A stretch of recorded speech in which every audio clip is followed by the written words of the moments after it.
Hi, എല്ലാവർക്കും Malabar kitchen ടൈമിലേക്ക് സ്വാഗതം. ഇന്ന് ഞാൻ ഉണ്ടാക്കാൻ പോകുന്നത് വളരെ ടേസ്റ്റി ആയിട്ടുള്ള ബ്രേക്ക്ഫാസ്റ്റാണ്. മസാല ദോശയാണ് ഉണ്ടാക്കാൻ പോകുന്നത്. വളരെ പെട്ടെന്ന് തയ്യാറാക്കാൻ പറ്റിയൊരു റെസിപ്പിയാണ്. അപ്പോൾ ഇതെങ്ങനെ ഉണ്ടാക്കാൻ നോക്കാം. വീഡിയോയിലേക്ക് പോകുന്നതിന് മുന്നേ ചാനൽ ആദ്യമായിട്ട് കാണുന്നവരുണ്ടെങ്കിൽ ചാനലൊന്ന് സബ്സ്ക്രൈബ് ചെയ്ത് സപ്പോർട്ട് ചെയ്യുക. ഒപ്പം തന്നെ ലൈക്കും ചെയ്യുക. നമുക്കിനി നേരെ വീഡിയോയിലേക്ക് പോവാം.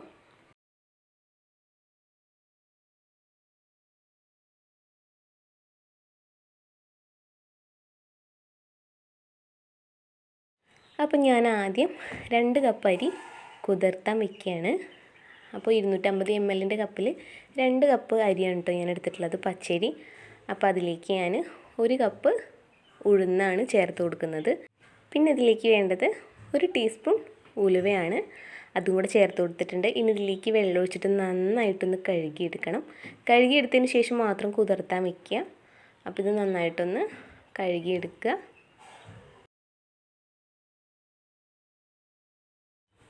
അപ്പോൾ ഞാനിവിടെ അരി നന്നായിട്ട് കഴുകിയെടുത്തിട്ടുണ്ട്. ഇനി ഇതിലേക്ക് കുറച്ച് വെള്ളം ഒഴിച്ചിട്ട് നല്ലോണം ഒന്ന് കുതിരാൻ വയ്ക്കണം. അപ്പോൾ തലേദിവസമാണല്ലോ നമ്മൾ വെള്ളത്തിലിടുക. അപ്പോൾ ഒരു 5 മണിക്കൂർ നേരം ഞാൻ വെള്ളത്തിലിട്ട് വെച്ചതിന് ശേഷമാണ് അരച്ചെടുക്കുന്നത്. അപ്പോഴേക്കും നല്ല പോലെ ഒന്ന് കുതിർന്ന് കിട്ടും. അപ്പോൾ ഇനി ഇത് 5 മണിക്കൂർ നേരം ഒന്ന് കുതിർത്തിയെടുക്കാം. അപ്പോൾ ഇത് 5 മണിക്കൂർ ആയിട്ടുണ്ട് കേട്ടോ. നല്ലോണം കുതിർന്നിട്ടുണ്ട്. നമ്മുടെ അരി, ഉഴുന്നും പച്ചരിയൊക്കെ നല്ലോണം കുതിർന്ന് വന്നിട്ടുണ്ട്. ഇനി ഇതൊന്ന് മിക്സിയുടെ ജാറിലേക്ക് ഒന്ന് ഇട്ട് കൊടുക്കാം. മിക്സിയുടെ ജാറിലേക്ക് ഇട്ട് കൊടുക്കുന്നതിന് മുന്നേ ഒരു വട്ടം കൂടെ കഴുകിയെടുക്കണം. അപ്പോൾ അങ്ങനെ ഒന്ന് കഴുകിയെടുത്തതിന് ശേഷമാണ് ഞാനിപ്പോൾ മിക്സിയുടെ ജാറിലേക്ക് ചേർത്ത് കൊടുക്കുന്നത്. അപ്പോൾ കുറച്ചിപ്പോൾ ഞാൻ ചേർത്ത് കൊടുക്കുന്നുണ്ട്. 2 ബാച്ചായിട്ടാണ് അരച്ചെടുക്കുന്നത്. അപ്പോൾ കുറച്ച് വെള്ളം ഒഴിച്ചിട്ട് നന്നായിട്ടൊന്ന് അരച്ചെടുക്കാം. ഞാൻ ഇതിലിപ്പോൾ ചോറിടുന്നില്ല കേട്ടോ. അടുത്ത ട്രിപ്പ് അരയ്ക്കുമല്ലോ, അപ്പോഴാണ് ഞാൻ കുറച്ച് ചോറിട്ടിട്ട് അരയ്ക്കുന്നത്. അപ്പോൾ ഈ ഒരു മാവ് റെഡി ആയിട്ടുണ്ട്. ഞാനൊരു പാത്രത്തിലേക്ക് മാറ്റുകയാണ്. ഇനി അടുത്ത ട്രിപ്പും കൂടെ അരച്ചെടുക്കണം. അപ്പോൾ അരി ഞാൻ ജാറിലേക്ക് മാറ്റിയിട്ടുണ്ട്. ഇനി 1/2 കപ്പ് ചോറാണ് കേട്ടോ ഞാൻ എടുത്തിട്ടുള്ളത്. അത് ഇതിലേക്ക് ചേർത്ത് കൊടുത്തിട്ട് ഇത് നന്നായിട്ടൊന്ന് അരച്ചെടുക്കണം. കുറച്ച് വെള്ളം ഒഴിച്ച് കൊടുക്കാം. കുറേശ്ശെ വെള്ളം ഒഴിച്ചിട്ട് അരച്ചെടുക്കുക. എന്നിട്ട് പിന്നെ വേണമെങ്കിൽ നമ്മൾ മാവൊക്കെ അരച്ചൊഴിച്ചതിന് ശേഷം വെള്ളം കുറവാണ് തോന്നുകയാണെങ്കിൽ അപ്പോൾ മാത്രം വെള്ളം ഒഴിച്ച് കൊടുക്കുക. നമ്മൾ അരയ്ക്കുന്ന നേരം കുറച്ച് വെള്ളം ഒഴിച്ചിട്ട് അരച്ചെടുക്കുക. പിന്നെ വെള്ളം എല്ലാം തോന്നുകയാണെങ്കിൽ ഒഴിച്ച് കൊടുത്താൽ മതിയല്ലോ. അപ്പോൾ ഈ ഒരു മാവ് നല്ലപോലെ അരഞ്ഞ് വന്നിട്ടുണ്ട്. നമുക്ക് പാത്രത്തിലേക്ക് ഒഴിച്ചു കൊടുക്കാം. അപ്പോൾ രണ്ടും നന്നായിട്ട് അരച്ചെടുത്തിട്ടുണ്ട്. ഇനി നല്ലപോലെ ഇതൊന്ന് ഇളക്കിയതിന് ശേഷം കൈ വെച്ചിട്ടൊന്ന് ഇളക്കി കൊടുക്കണം കേട്ടോ. അപ്പോൾ ഞാനിതിൽ കുറച്ചും കൂടെ വെള്ളം ഒഴിച്ച് കൊടുക്കുകയാണ്. ആ മിക്സിയുടെ ജാറിലേക്ക് തന്നെ ഞാൻ കുറച്ച് വെള്ളം ഒഴിച്ച് കൊടുത്തിട്ട് അതൊന്ന് ഇതിലേക്ക് ഒഴിച്ച് കൊടുത്തിട്ടുണ്ട്. ഇനി നല്ലപോലെ ഒന്ന് മിക്സ് ചെയ്തെടുക്കാം.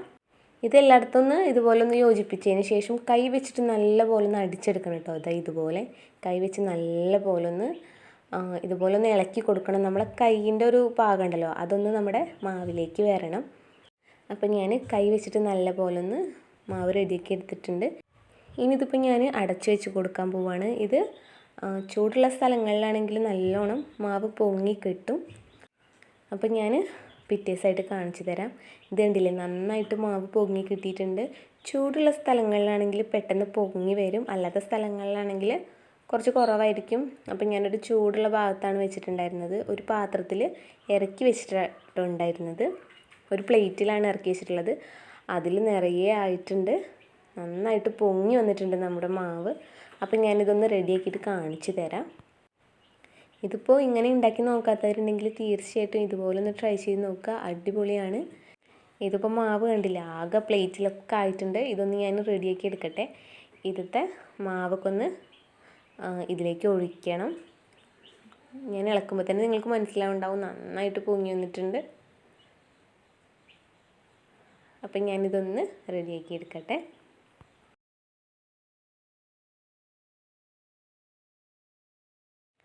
അപ്പോൾ ഇതിപ്പോൾ മാവ് എല്ലാതും ഞാൻ ഒഴിച്ച് റെഡിയാക്കി എടുത്തിട്ടുണ്ട്. ഇനിയാണ് കേട്ടോ നമ്മൾ ഉപ്പിടാൻ പോണത്. കണ്ടോ, മാവിൻ്റെ ആ ഒരു തിക്നെസ്സൊക്കെ പാകമായിട്ടുണ്ട്. ഇനി ഞാനിതിലേക്ക് ആവശ്യത്തിന് ഉപ്പ് ചേർത്ത് കൊടുക്കുകയാണ്. എന്നിട്ട് നന്നായിട്ടൊന്ന് ഇളക്കി കൊടുക്കാം.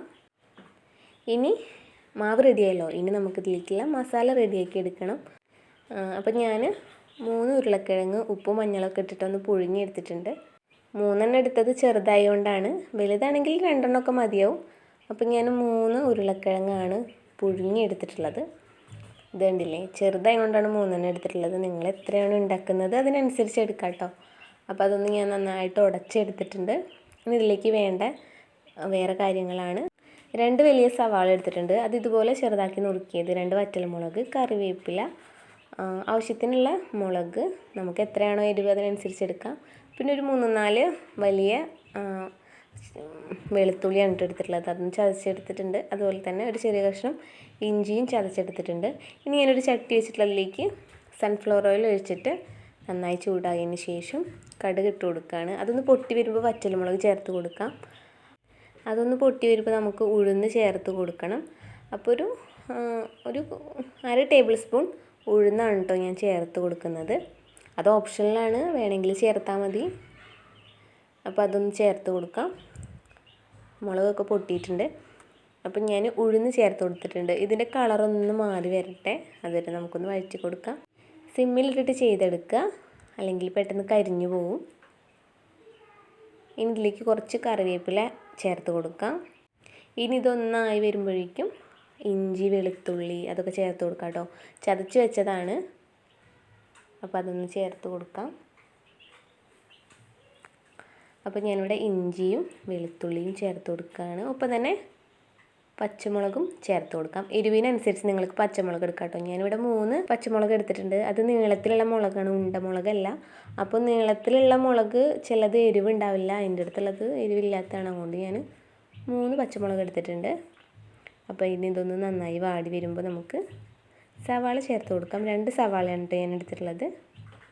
അത് ഇതുപോലെ നീളത്തിലൊന്ന് അരിഞ്ഞെടുത്തതാണ്. അതൊന്ന് ചേർത്ത് കൊടുത്ത് നന്നായിട്ടൊന്ന് വഴറ്റിയെടുക്കാം.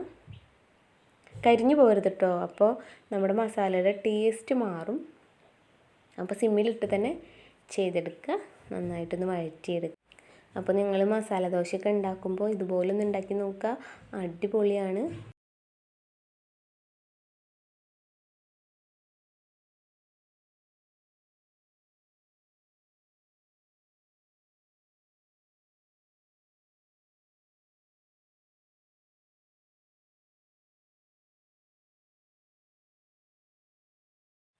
അപ്പോൾ ഇനി ഇതൊന്ന് ചെറുതായിട്ട് വാടി വരുമ്പോഴേക്കും നമുക്ക് കുറച്ച് മഞ്ഞൾപ്പൊടി ചേർത്ത് കൊടുക്കാം.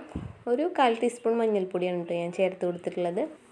ഇനി ഇത് നന്നായിട്ടൊന്ന് ഇളക്കി കൊടുക്കാം.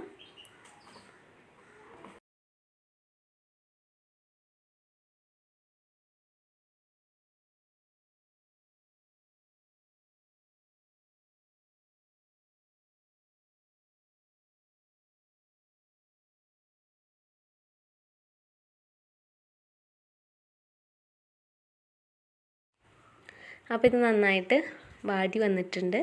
ഇനി ഇതിലേക്ക് ഞാൻ ഉടച്ചെടുത്ത ഉരുളക്കിഴങ്ങ് ചേർത്ത് കൊടുക്കുകയാണ്. അപ്പോൾ അതും കൂടെ ചേർത്ത് കൊടുക്കാം. സിമ്മിലിട്ടിട്ട് ചെയ്യുക കേട്ടോ.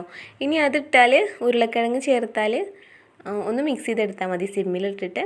അതിന് കുക്കാവാനൊന്നുമില്ലല്ലോ, അപ്പോൾ സിമ്മിലിട്ടിട്ട് ചെയ്തെടുക്കുക. ഇനി ഇത് നന്നായിട്ടൊന്ന് ഇളക്കി കൊടുക്കുക. ഉപ്പില്ലെങ്കിൽ ഉപ്പ് ചേർത്ത് കൊടുക്കുക കേട്ടോ. അപ്പോൾ അത് നന്നായിട്ടൊന്ന് ഇളക്കി കൊടുക്കുക.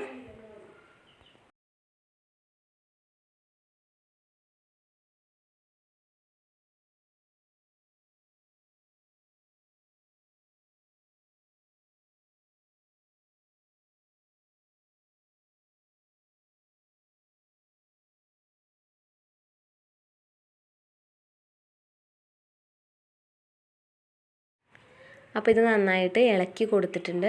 ഇനി ഞാനിതിലേക്ക് കുറച്ച് വെള്ളം ഒഴിച്ച് കൊടുക്കുകയാണ്. കുറച്ച് ഗ്രേവിയിൽ വേണമല്ലോ, അപ്പോൾ കുറച്ച് വെള്ളം ഒഴിച്ച് കൊടുക്കാം. എന്നിട്ട് നന്നായിട്ടൊന്ന് ഇളക്കി എടുക്കുക. അപ്പോൾ ഇത് നന്നായിട്ടൊന്ന് ഗ്രേവി ആയിട്ട് വരട്ടെ. അപ്പോൾ ഒന്ന് അടച്ച് വെച്ച് കൊടുക്കാം. ആ മസാലയ്ക്കൊന്ന് നല്ലോണം ഒന്ന് പിടിക്കാൻ വേണ്ടിയിട്ട്. ഇപ്പോൾ വെള്ളം ഒഴിച്ച് കൊടുത്താണല്ലോ, അപ്പോൾ ഒന്ന് ചെറുതായിട്ടൊന്ന് കുറുകി കിട്ടാനായിട്ട് നമുക്കൊന്ന് അടച്ച് വെച്ച് കൊടുക്കാം. എന്നിട്ട് സിമ്മിലിട്ടിട്ട് തന്നെ ഒരു തിള വരുമ്പോൾ നമുക്ക് ഫ്ലെയിം ഓഫ് ചെയ്യാം.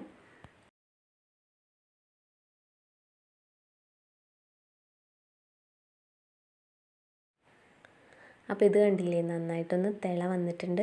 സിമ്മിലിട്ടിട്ടാണ് കേട്ടോ ഞാൻ ചെയ്തിട്ടുള്ളത്, അല്ലെങ്കിൽ കരിഞ്ഞു പോവും. അധികം വെള്ളമില്ലല്ലോ, അപ്പോൾ ഇതുപോലെ ആയിട്ടാണ് ഞാൻ ഗ്രേവി ആക്കി എടുക്കുന്നത്. അപ്പോൾ ഇതിപ്പോൾ മസാല റെഡി ആയിട്ടുണ്ട്. നമുക്കിനി ഫ്ലെയിമൊക്കെ ഒന്ന് ഓഫ് ചെയ്യാം. അപ്പോൾ ഇത് കണ്ടില്ലേ, നല്ലതായിട്ട് മസാല റെഡി ആയിട്ടുണ്ട്. നല്ലൊരു മണം വരുന്നുണ്ട്. അപ്പോൾ ഈ ഒരു രീതിയിലാണ് ഞാൻ മസാല റെഡിയാക്കി എടുക്കുന്നത്. ഇനി നമുക്ക് ദോശ ഒന്ന് ചുട്ടെടുക്കാം. അപ്പോൾ ഞാൻ ഇരുമ്പിൻ്റെ ദോശച്ചട്ടി വെച്ചിട്ടുണ്ട്. ഇതിൽ ഞാൻ എണ്ണ തടവി എടുത്തിട്ടുണ്ട്. നോൺ സ്റ്റിക്കിലാണ് ചെയ്യുന്നതെങ്കിൽ എണ്ണയൊന്നും പുരട്ടേണ്ട ആവശ്യമില്ല. ഞാനിത് ഇരുമ്പിൻ്റെ ചട്ടിയും കൊണ്ടാണ് എണ്ണയൊന്നും പുരട്ടിയിട്ടുള്ളത്. ഇനി ഓരോ തവിയായിട്ട് ഇങ്ങനെ ഒഴിച്ചു കൊടുത്തിട്ട് ഒന്ന് ദോശ ചുട്ടെടുക്കാം. ഇനി ഇതിൻ്റെ ബബിൾസൊക്കെ വന്നാൽ നമുക്കിതിലേക്ക് നെയ്യ് ഒഴിച്ച് കൊടുക്കണം. അപ്പോൾ അതൊന്ന് ചെയ്തെടുക്കാം. അപ്പോൾ ഞാനിതിലേക്ക് ഇത് കണ്ടില്ലേ, ഇതുപോലെ നെയ്യൊന്ന് ഒഴിച്ച് കൊടുക്കുകയാണ്. ഇപ്പോഴേ നല്ലൊരു മണം വരുന്നുണ്ട്. ഇനി ഇതൊന്ന് മൂത്ത് കഴിഞ്ഞാൽ നമുക്ക് നമ്മുടെ മസാല വെച്ച് കൊടുക്കാം. അപ്പോൾ ഇതിൻ്റെ സൈഡൊക്കെ നന്നായിട്ട് മൂത്തിട്ടുണ്ട്, നല്ലൊരു ഗോൾഡൻ ബ്രൗൺ കളറായിട്ടുണ്ട്. നമുക്കിതിലേക്ക് മസാല വെച്ച് കൊടുക്കാം. എന്നിട്ട് ഒന്ന് ഇതുപോലൊന്ന് ദോശ ഒന്ന് മടക്കി കൊടുക്കാം.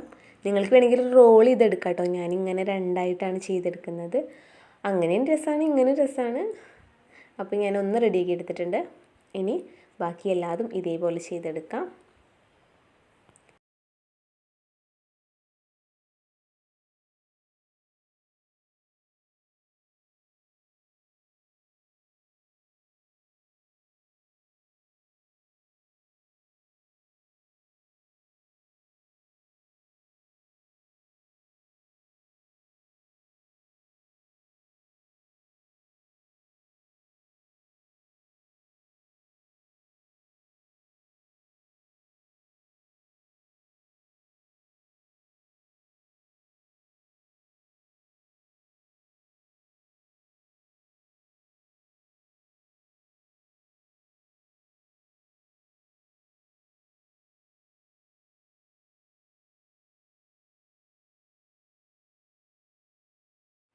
അപ്പോൾ നമ്മുടെ ടേസ്റ്റി ആയിട്ടുള്ള മസാല ദോശ റെഡി ആയിട്ടുണ്ട്. ഞാനിതിൽ തക്കാളി ചട്നിയാണ് കേട്ടോ ഉണ്ടാക്കിയിട്ടുള്ളത്.